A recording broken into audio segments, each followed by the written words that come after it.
Big Ben tolls the time in London. Time to listen to the case of the Angel of Death.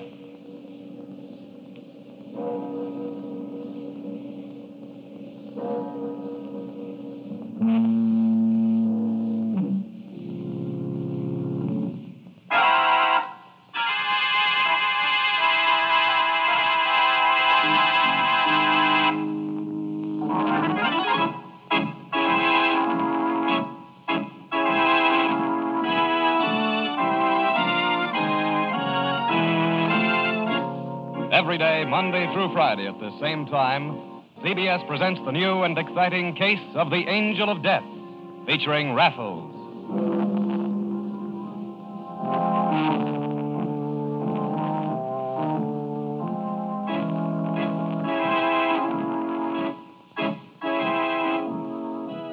Raffles and Rogensky have hidden a plane which the Nazis had placed on Soviet territory for use by 80J in attempting an escape. When 80J arrives at the plane, she turns out to be, as Raffles suspected, Tanya. She has Socia with her, bound and gagged. Raffles insists Tanya be allowed to take off before he and Rogensky make their presence known. When Tanya finds she's been caught, she threatens to crash the plane. Rogensky and Socia both jump with parachutes, leaving Raffles to deal with Tanya, who is, at this moment, plunging the big plane earthward with motors wide open. It's going to hurt a bit when we hit. That beautiful face of yours is going to be crushed beyond recognition. You cannot frighten me. No, I don't suppose I can. But doesn't the thought of striking the ground frighten you? Be quiet. And, of course, there's always the chance that both of us won't be killed. People have walked away from crashed planes, you know. That might happen to me. Then there have been cases where people were nearly killed, but left living. That might happen. You might just be hurt badly enough that you couldn't move. And the plane will probably burn. You can't get out. You'll have to lie there while the hot, burning gas sears your flesh. You haven't much time to decide. Only about 1,500 feet, I should say. You better pull her out unless you're prepared to go through with any of those things.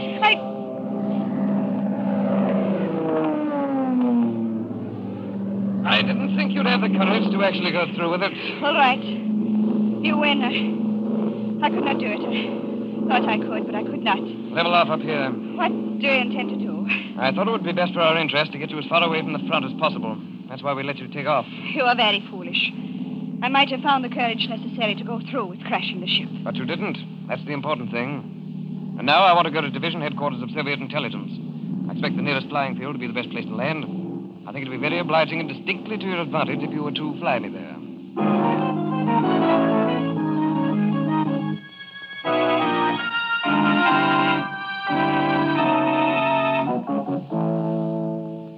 Well, I never thought I'd get you and Socia rounded up again after that parachute jump, Major. We didn't know where you had landed, so we just waited for word. Well, I sent out word for you. I suppose the Red Army managed to get the message to you. Yes. I'm glad to see neither of you were hurt in landing. We are all right. Good. I suppose you will be going back to England soon. Why? Well, you have accomplished what you set out to do. Tanya is in the hands of civil officers of the Soviet. You've stopped her from sending any more information to the Nazis. Yes, we've stopped her, but that doesn't guarantee that no more information will be sent. What do you mean? Well, we were concerned with Tanya because he was operating in a district close to us. But it's my belief that she was only one part of an organization of German espionage agents which spreads along the entire front. What makes you think this? Well, I attended a Nazi school for spies in northern France a short time before I came here. And I know how they work. And believe me, Major, they do not send one lone agent into a country to carry on their Secret Service work. You mean you think there are more of them? I'm certain there are. But Tanya was a well-trained spy. I'm certain she received her training in Nazi Germany. Are you certain? Positive. That is strange. I would have said she was a disgruntled young woman who felt she could do better herself by assisting the enemy to overthrow the Soviet Union. That is the end which she would like to bring about, but not for the reason you state. She wants to overthrow the Soviet because she believes, as do all Nazis, and rightly so, that it's one of the greatest enemies of Nazi fascism. Of that there can be no question. Well, regardless of her motive, I know she was well trained for the job. And I know also that the Nazi didn't train her all by herself. There are others. Maybe they haven't been as successful as Tanya, and consequently they haven't come to our attention. But there are others. Of that you may be certain. But how are we going to know? Wait for them to be successful? No. Then how? Well, for one thing, we have Tanya. We might be able to get some information out of her. Oh, I do not think so, comrade. She is not the type of spy who will give out information. But we could find ways of persuading her, couldn't we? What do you mean? She's a fascist. A member of an economic creed that would enslave the common people of the entire earth. There's no mercy in their motives. We can't fight them with mercy. I see what you mean. I suppose we could persuade her to talk. Good. Get her over here as quickly as you can. Or should we go to see her? She's in jail. I think it is best that we go there. I do not want that woman to be my responsibility any longer. I shall feel much safer talking to her while she's still in jail. All right, let's go over there and see her.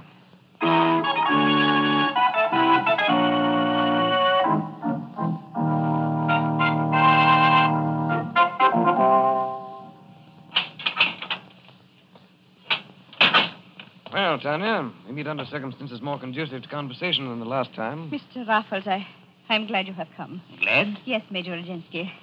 I did not know whether you would grant my request for an interview. Your request? Yes. You mean you've asked to see us? Yes. Is that not the reason you have come? Oh, no, we heard nothing regarding such a request. No, nothing. Then why have you come? We have some things to talk over with you. Oh, the reason makes little difference. The important thing is that you are here. And I trust willing to listen to what I have to say. We came here hoping you'd realize that it'd be to your advantage to tell us what we want to know. No, please. Do not offer me any propositions regarding immunity from punishment. Otherwise, you might not believe what I'm about to tell you. What do you mean?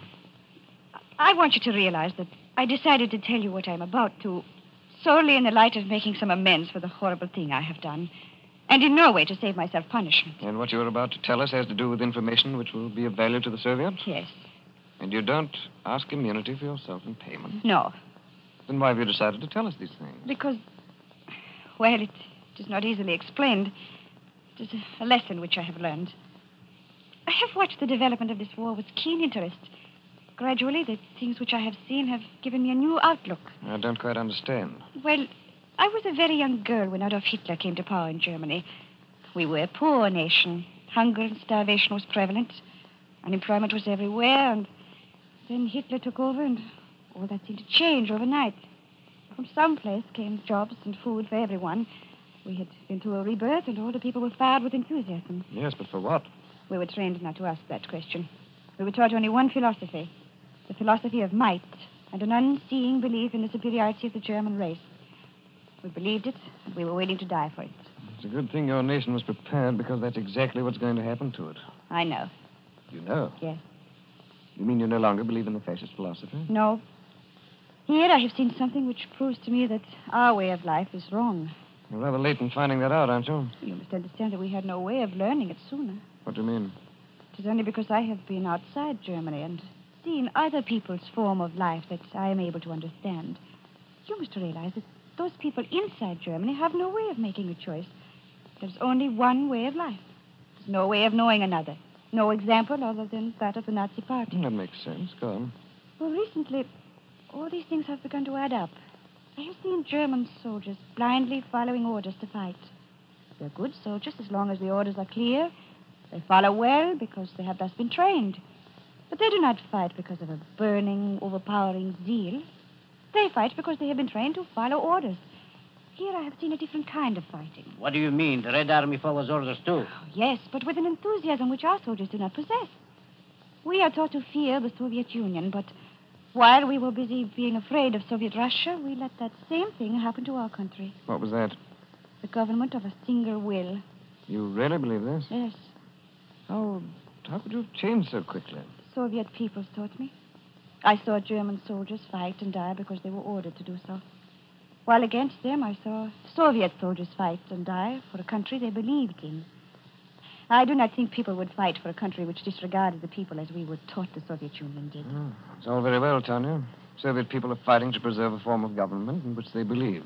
So are England and America.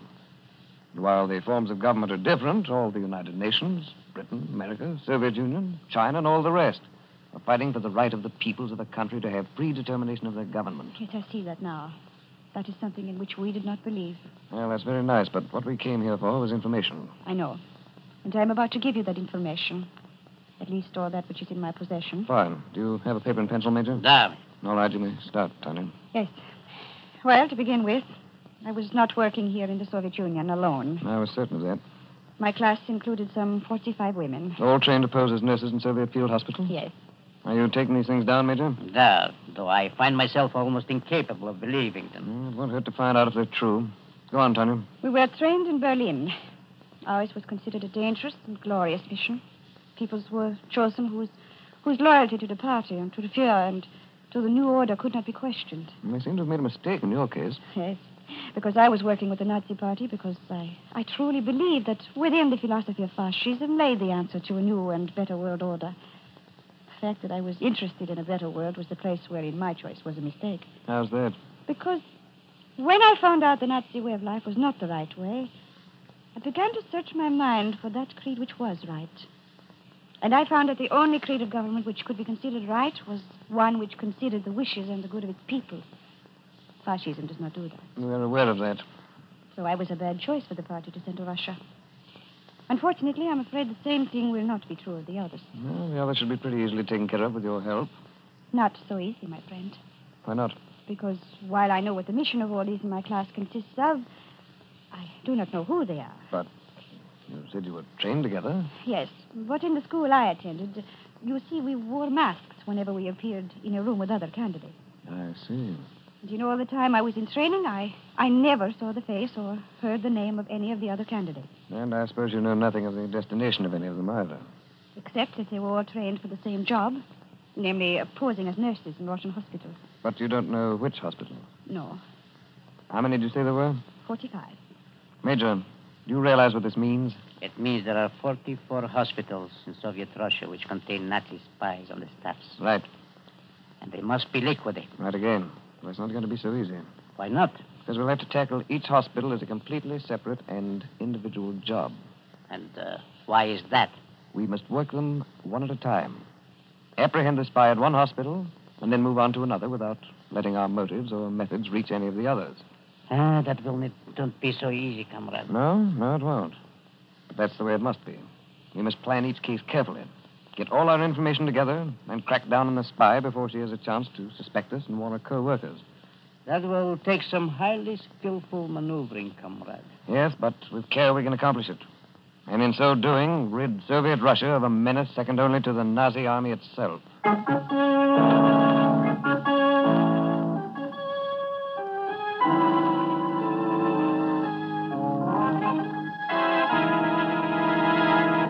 Listen again tomorrow to another thrilling chapter in the case of the Angel of Death, presented by CBS.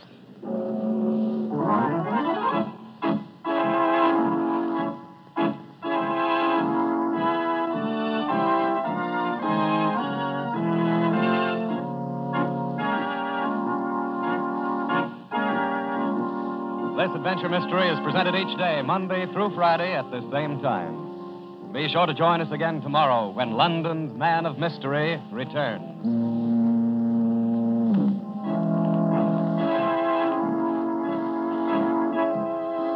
These original stories are written by Dwight Hauser and produced by J. Donald Wilson, with music composed and played by Milton Charles. This is CBS, the Columbia Broadcasting System.